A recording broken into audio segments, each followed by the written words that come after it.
Dapat may respeto ng tao sa Diyos. Unang-una sa lahat, Iyak si Mami. kailangan mo ang mga magulang mo, lahat ng nakikilala mong mga matapangga sa'yo, respetuhin mo, lahat ng pangaral nila, tatandaan mo. Yun lang, gano'n lang ang buhay, simple lang. Lalaki ka ng maayos.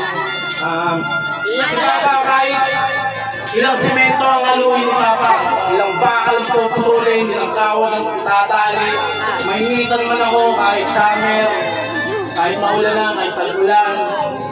Titiisin niya ni Papa para sa inyo, yung mga anak ko, sa asawa ko, sa pamilya ko. Hirap na. Siyempre, ang pamilya kasi, kailangan, pagka bumuo ka ng isang pamilya, kailangan mo kayo bilan. Bilang padre ng pamilya, gagalingan mo araw-araw. Hindi ka dapat hindi mo iintindi ng mga dali. Maraming salamat sa mga nagpunta.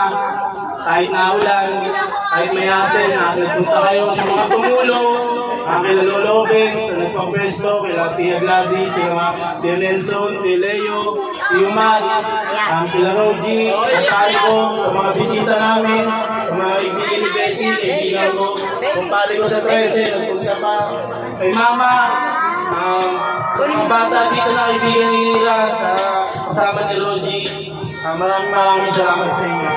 Palakpakan naman natin si Papa, Ma. Enjoy na tayo, pwede na ito magpalaro.